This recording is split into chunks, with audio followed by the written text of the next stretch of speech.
Life isn't trying to punish you. It's simply reacting to you. Your reaction today is exactly what determines what you'll see in the mirror of reality tomorrow. I'm going to show you how a single shift in perspective can rewrite everything around you. But first, let's talk about why we're so determined to keep sleepwalking through our lives. The victim mentality trap.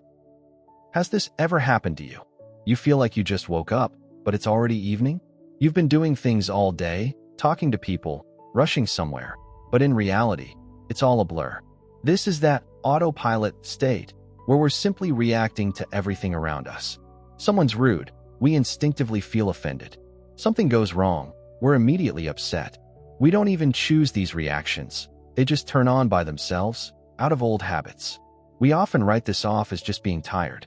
But in reality, this is the trap where we voluntarily hand over the steering wheel of our lives to anyone but ourselves. In psychology, it's called the victim mentality. And it's important to understand, this doesn't mean you're a weak person. It's just a state where it feels like nothing depends on you right now. You're just drifting with the current of whatever circumstances the world throws your way. Nobel laureate Daniel Kahneman explained it well. Our brains are simply too lazy to waste energy on being conscious when they can just roll along the old tracks. There's a certain comfort in this non-decision. You can tell yourself, well, that's just life. It's not my fault. We essentially strip ourselves of responsibility, but along with it, we lose our power. We forget that inside each of us lies a creator, the one who, at any moment, can wake up, hit the pause button, and choose their reaction all over again. But for that choice to even exist, you first have to learn one simple thing. To notice, where am I right now? In reality, or in yet another daydream while I'm awake? How to shift your perspective. And then, at some point, that click happens. You suddenly realize one simple truth. Everything you're looking at right now, it isn't a life sentence or some external force. It's a movie that you are showing to yourself. In that moment, it's as if you move from the seat of a terrified actor straight into the audience hall.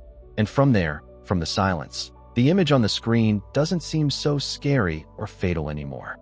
Sure, there's some drama unfolding on stage, but you're here in safety. This is the creator perspective. It's when you stop fighting the world and simply remember who you really are. In Neil Donald Walsh's Conversations with God, there's a great thought. Mastery isn't about learning to control everything. It's about simply stopping the denial of your own nature. We habitually think we need to become someone great, when in reality, we just need to wake up and see that we already are. Once you realize this, even the most complex problem starts to look different. It's no longer the end of the world. It's just an interesting task you've set for yourself to gain experience. You essentially say to yourself, okay, I see this situation. I created it. What am I going to do with it now? In that moment, the frantic rush fades away and a calm clarity takes its place. Of course, mere awareness isn't enough, because our old autopilot is a stubborn thing and it will keep trying to drag us back into that familiar dream through our own attention. How to control your attention. But here's the catch. The moment you decide to wake up, your brain immediately tries to pull you back in. Have you ever noticed how some silly tune or an endless internal argument with an acquaintance just starts looping in your head on its own? This is what I call mental chewing gum. It sucks a huge amount of energy out of us while we're just sitting there, staring into space. We're terrified of silence. It feels like if things get quiet in our heads, something terrible will happen. So we constantly fill the airwaves with music in our headphones, an endless news feed, or empty talk. But it's exactly in this noise that we lose our power. We turn into a simple receiver that just picks up everyone else's signals and fears, and then sincerely believes they're our own. To become a transmitter, someone who sets their own state, you have to learn one very simple, yet vital thing: how to master your attention. It's like training in a gym.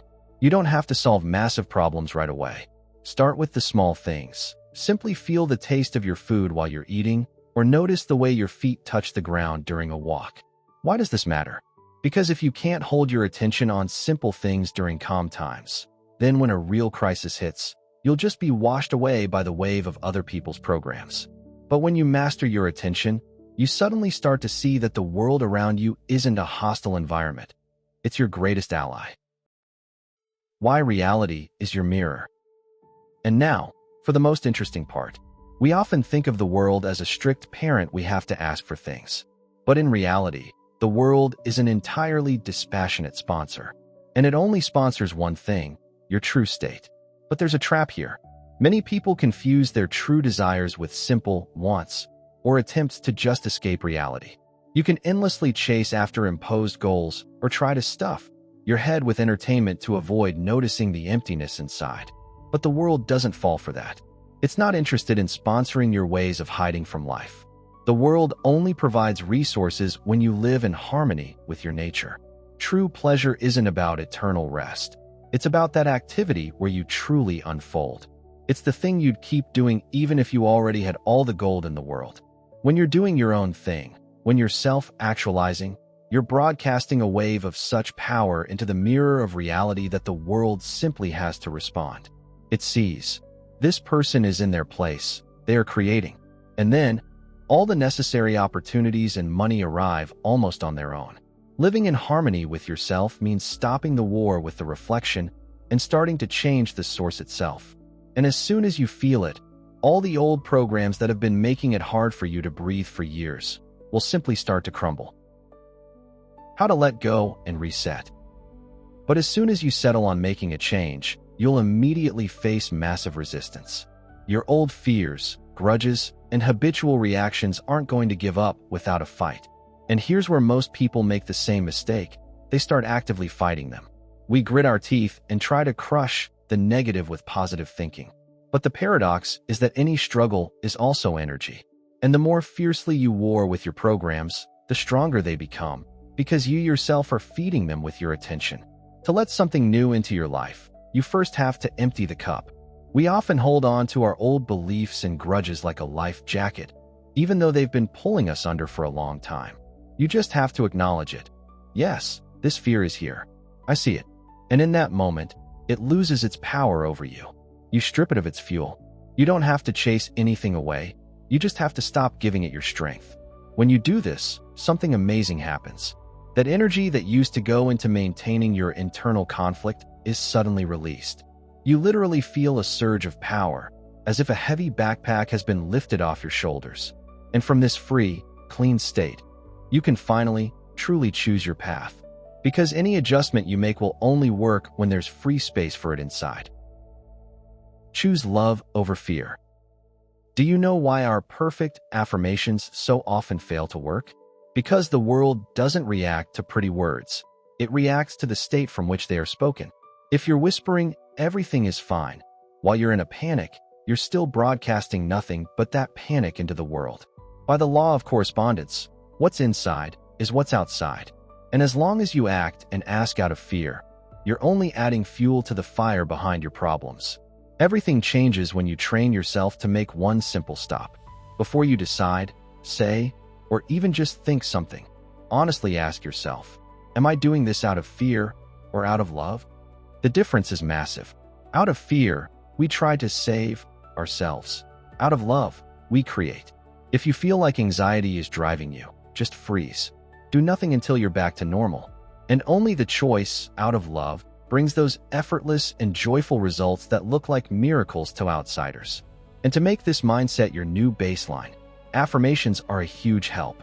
They truly work when you practice them as daily hygiene, morning and evening. This is the materialization of desires. When you stubbornly choose the same state day after day, life gradually begins to match it. You start to physically feel the difference. Instead of heavy resentment and frantic rush, a light gratitude and curiosity appear inside. And that's when those lucky coincidences start happening, which in reality are just the pure physics of your resonance with a new reality. Deal with negative people. And this is where our new resonance faces its toughest test, interacting with other people. We often divide those around us into good and bad, between those who help us and those who throw a wrench in our plans. But if you're standing in the creator perspective, for you, enemies no longer exist.